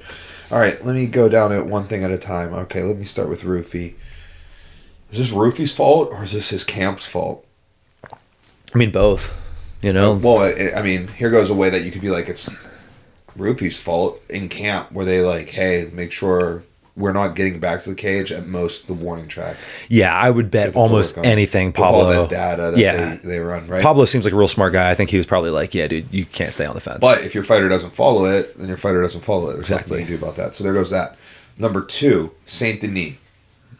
Can you guys remind me, just briefly, I don't want to go too deep, the Moicano fight that he lost? Yeah, he got... Give me like the gist of that. Basically, Moicano came out and imposed BSD's game on him and like just overwhelmed him. So he came out, shot on him right away. And it looked to me from the outside like BSD kind of like wasn't expecting that and just got overwhelmed. Okay. And yeah. I was just looking at BSD's record and I was trying to get like an idea of like realistically where he really is. Okay. That's that. Now I kind of want to jump to Merab and Corey. Yeah, right? Let's talk about it. So who's the main event on that card? Oh, that's the Ankalaev, right? Yeah, Poatan Ank. Yeah. Okay. So I think we as a podcast, we take a strong stance on the Merab Corey fight. Okay. We go deep into that fight and we just kind of like, that's the real one that let's I'm not interested put in. effort into the Ankalaev fight. Yeah. That fight's fun, but like, no one cares. Let's put some effort in. Hearing Max talk about it, I want to hear it because it's very interesting, and I'll do it too. Let's do some work on that fight. Okay. All right, like watch some Corey fights, watch some Merab fights, come up with opinions and things like that, and we'll do like a more. Oh, I'm so deep in on that. All three of us. Okay. I already have strong opinions on that. All right. There's that. Okay. Yeah, that's pretty much all I wanted to get out. Yeah. I will say one thing that you mentioned, you brought up there was the Moicano fight. And watching that fight, Moicano won that fight with essentially a jab and top control. Yeah. And he came out, and what was the first thing he did? He just, because he knew BSD was going to be sitting on that center line waiting to come forward, he just pumped a jab. And eventually BSD goes to one of his like 3 weapons, which is his left kick. Moicano just pumps the jab to bait out the attack, grabs the kick, and then gets on top. Yeah. That's how the whole fight went, you know? You can't just wait there and like let BSD do his thing and be like, all right, next time I'll go. Pull up the next lightweight time I'll go. Like, you know, I don't know what I had in my head about BSD, but I kind of had him a little higher. In my head. I'm looking at his record. He's only trained for like 5 years, dude. Oh, for real? Yeah, because he was was he French Foreign Legion? Yeah, he was French Special Forces, and he started training in 2018. Okay. Oh, wow. So I retired in 2018. So did he from French Special Forces. Right. Yeah, there's nothing really on his record. He's got a loss to a dude whose name I can't pronounce in the UFC in his UFC debut. That's Elezio dos Santos. Yeah. Yeah, I remember that. That's one of the worst stoppages I've ever seen. Oh, really? Was that a stoppage? Was it a decision? Decision, unanimous. Yeah, that ref. I remember watching that live. That ref got pulled from every event afterwards. It was over in Russia. It was bad. Oh, okay. And then just like, you know, a woman over Bonfim, but like Bonfim's kind of like, yeah, we just don't know where he is. Yeah, he's kind of like Bonfim was like kind of on the same trajectory as like Rufy was like 2 fights ago. Yeah, prospect, but we just don't know. Yeah, like Rufy. Like what was Rufy's breakout fight for you? What fight for you was like made you be like, oh, this dude could be for real? His debut. Who was that against? It was Jamie Malarkey, the Australian kid. Oh, okay, yeah. I actually mimicked Jamie Malarkey for one of comics camps, but yeah, no, he looked. Do you remember? Did you see that fight? No. I don't So watch MMA. he opened up with a scissor takedown. Okay, so like here goes the thing. This was his 4th fight in the UFC. Is what I'm saying, right? Whatever. I just I'm not as high on. It's funny. I was way higher on him last week heading into this fight, and now that he dominates Rufy, I'm lower. Because now I actually looked at one. I looked at his record instead of just going off of vibes. Dude, it's funny because I'm kind of the opposite. I was like, he's flash in the pan, tough guy, but like whatever. And after his last fight and this fight, I'm like, dude, I think he's legit. Keep those rankings up. Like if I look at the rankings right here, I move him above Chandler, and that's it. Where is Chandler? Chandler's 12. So Okay. yeah, to me, he is not top 10. Saint Denis. I agree. You know what I want to see? I think those guys give me Saint Denis Grant Dawson. Give me that's a Saint great Denis fight. Grant Dawson. Give me that. All right, cool. All right, let's move on. That is a great fight. All right. Do we want to talk about any more fights or just leave it at that? Nah, I'm gonna leave it at that. leave it at that. One more, dude. The low kick stoppage. Okay. Dude, tremendous. Yeah. Tremendous. It was devastating. Made me Dude, sick. and it was like, okay, a couple things I want to mention there. One, landing the low kick and then not getting away from it. I swear a lot of MMA fighters, they'll damage someone's leg and then they're just like, he's hurt, and then they go nuts and start throwing punches and like don't do well. And it's like, yeah, keep attacking that target. Leg, yeah. And then It was after both legs, bro. right, and then he switched stances and he does the same thing. And again, you'll see guys switch stances and they're just like, oh, well, I'm going to stop throwing low kicks. It's like, no, damage the other leg too, dude. Like, Yep. And he did that. And then did you see at a certain point, he's like playing the emotional game, which like, I don't think Yeah. enough strikers It's like, are come good at, you know what I mean? Like, and that's super important is like playing those mental games mid fight. You know what I mean? Like how can you make somebody like really put themselves out of position based on the state that they're currently in? Like, great job with that. And then he looked down, he ripped a head kick. And I was like, excellent strike selection. Like, this is just so awesome. And then he gets back to that leg and finishes the fight with it. I mean, dude, that's beautiful. Yeah. Absolutely beautiful. So I'm very impressed with, what was that kid's name? The one who won, Yeah. Cal Fernandez. His first name's something weird like that. Okay. I want to keep an eye out for that kid because he looked good. Yeah, he did well. He was supposed to fight Viraz Ziam, so they That's right. Yeah. They might rebook And that one. Shout out to the other dude. He jumped in up a weight class on like 4 days notice or something. Yeah. So like, Oh, what a G. Yeah. Hopefully they give him. Yeah. Hopefully they help him out. Speaking of people not getting helped out, dude, how about the guy who's going to fight Pitbull getting cut? Oh, they cut him. Yeah. Wow. Missed weight by 3 pounds and now he's gone.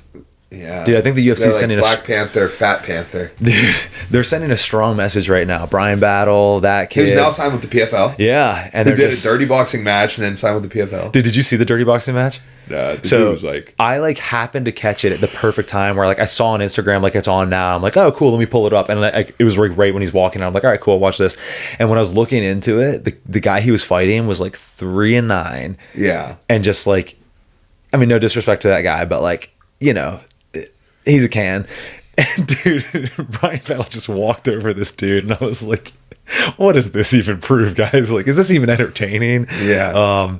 But like, yeah, what do you like? Do you think the UFC is just like taking a hard stance? They're just like, we don't deal with weight misses. I mean, something along those lines. Or do you think that they had something specifically against those two guys?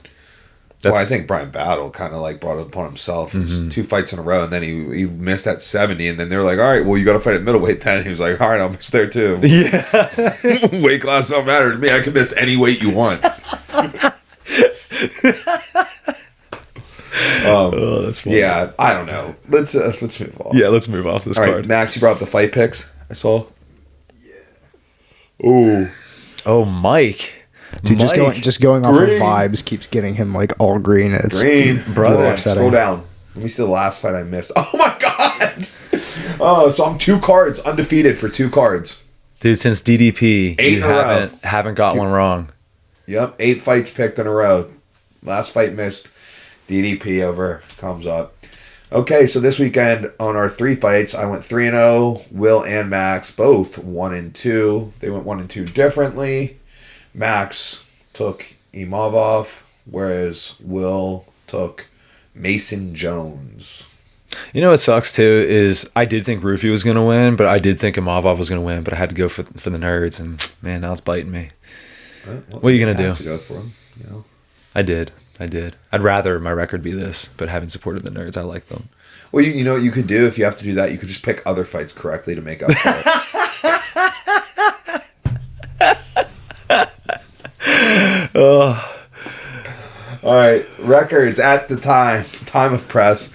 Max 64-59. Respectable. Nice. Will with what is that? That is an 8-fight lead. Sheesh. 72-51. And then you have your leader, myself, yours truly, 75-48. I'll take it. All right, cool.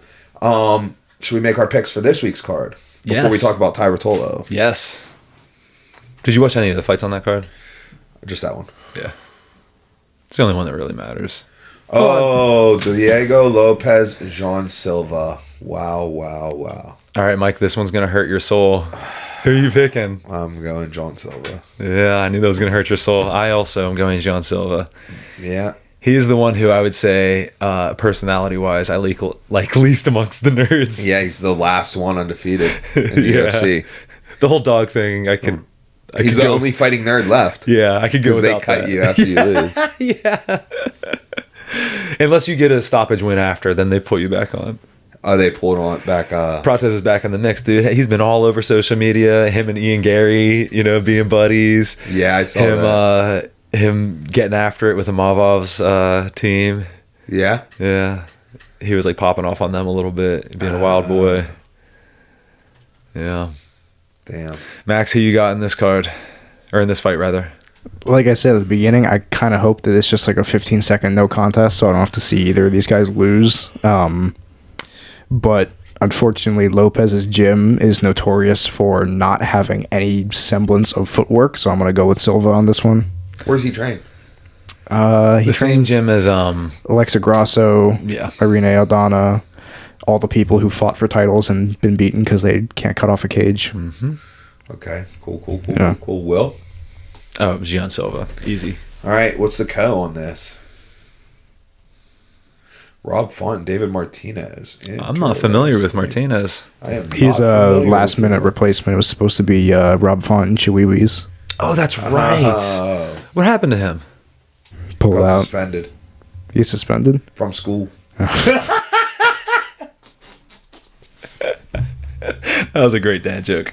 Yeah, I don't know anything about Martinez, so I don't really have any opinions on this, but I like Rob Font, so I hope he does well. 38, though. He is 38. That's terrible. Oh, Jared Gordon. Oh, I'll take Jared Gordon. Give me Jared Gordon. I don't know Hoffa Garcia. Me either. I know Jared Gordon. Yeah. Calvin Gastelum. Dude, I don't think we pick any more fights on this. I don't know half these guys. Yeah, bro. You know what? I think we just don't pick fights no more the rest of the year. We just call it. Oh, there we go. We got Suarez back. Dude, Whoa. Going from a title fight to undercard on a... Oh, I guess it is Noche. Oh, it is Noche. Yeah, I'm just not interested. Yeah. I'm interested in, I'd like to watch, but, I'm not super, invested in a lot of these fights. What's the airtime on this? It's an early card. It's, I think it's a 3 p.m. 3 p.m. 6 p.m. prelims. Yeah. I've heard the theory is, they had the card scheduled and everything, all that stuff. So, the main event's great, but it's earlier. And the idea is that they're going to, during all the ad times during this card, they're just going to broadcast the shit out of Crawford and Canelo. That's Canelo right. that's later this night. Yeah. So they're just going to try and get as much rollover as they can. This card's not great. People are going to want to see something cool. Dude, real quick, you guys got any thoughts on that fight? The Crawford-Canelo fight? Is so big. Dude, I thought that until I saw them next to each other. Dude, Crawford looks big. My favorite thing about this fight is they're being interviewed and they're sitting next to each other being interviewed. And I don't even know if it's on official interview or they're just like making small talk before.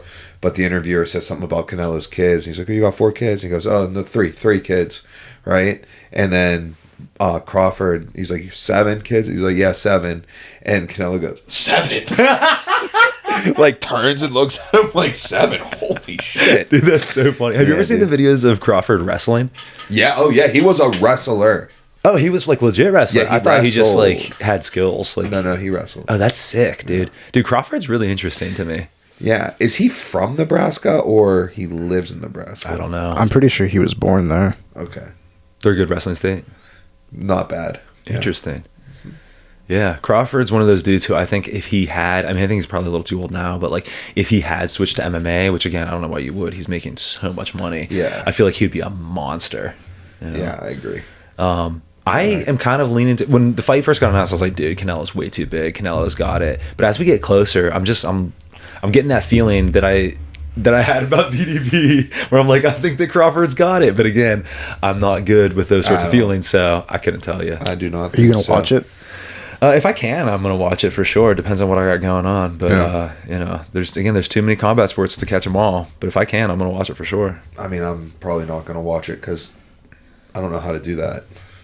With boxing. How to get those things that you get. Russian link, brother. Yeah. So Ty Reutolo versus Adrian Lee, dude. What a fight. Max, did you catch that fight? I saw bits and pieces of it that they posted, but I didn't watch the whole fight. I had no idea he was. Whole fight was highlighted. I didn't know he was fighting. Like I didn't see any promotion for it. It was absolutely insane fight. Polance wanted to ask me, what do I think would have been different had it been a cage and not a ring? Oh, that's a great question. I would say, honestly, surprisingly, not much. Yeah. So the ring came into play a couple times. One, Ty's arm got caught around it, right? And then Adrian Lee actually used the ring. Oh, he got his head out of it. Adrian Lee also used the ring to, like, escape mount. Right. Like, kick off. Which would have been easier in the cage. But he successfully used it in the ring. So, like, you know, if he, like, tried and didn't succeed, I'd have been like, oh, well, the cage could have made a difference. It would have been easier, but I think ultimately the fight looks pretty similar. I was super impressed with Ty Reutolo's striking in the second round. Like, that's this dude's MMA debut, right? And Adrian Lee's only 3-0 at this point in time also, but they're both, like, really good. 12 years old. Yeah. You know, like, they're both really good. Like, I think at the end of their careers, like, when they're both, like, about to retire, it's going to be like a crazy trivia thing to be like, yo, these dudes fought each other at the beginning of their careers. Right.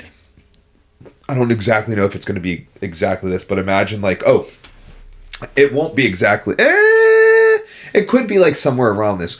So you guys remember Zabit Magomed Sharipov, what it was last name? Of course. Yeah. Right. So Zabit. Magomed Sharipov, you got it right. Yeah. Do you know that he fought Islam as an amateur? They fought in amateurs. Oh, no way. I didn't know that. Zabit and Islam fought in amateurs. That's like it's like, holy crap. Right. Like, those dudes fought in amateurs. Yeah. Or it'd be like, I don't know, like, imagine like Rampage and Chuck Liddell fought each other in like their first pro fight, and then years later they meet in like... Dude, hold on. I think something crazy about Forrest Griffin. We were just talking about... Forrest Griffin's first fight Dan was against... Severn? Yes. Dude, yeah. And it's not like, oh, it was a long time ago, Dan Severn. Dan Severn was already the UFC champ. Yeah, dude. Imagine your first fight being against the UFC champ. That'd be insane.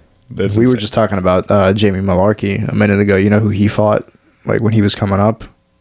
He fought... he got knocked out by Volk on the regional scene in Australia. Oh, I do remember that, actually. Yeah. I didn't know that. Volk and Jamie Malarkey. Did Jamie Malarkey fight both Kama and Devontae? Yes. Did he fight Devontae? I'm pretty sure. Man, I know he fought Kama because Kama hit me up and was like, hey, can you like mimic this dude? And I was like, yeah, for about 30 seconds. Which also, shout out to Kama first off just for being the man, but also during those like sparring sessions, he would post footage of him looking bad. Dude, he and his brother both do that. They'll post like sparring footage of them not looking good. And I'm like, dude, you just dominated for like 4.5 minutes, and then you'll post like 10 seconds of you not doing great. And I'm like, yo, what solid dudes. I remember watching the Kama and Malarkey fight. That was the card with Ngannou and Stipe, the rematch, I think.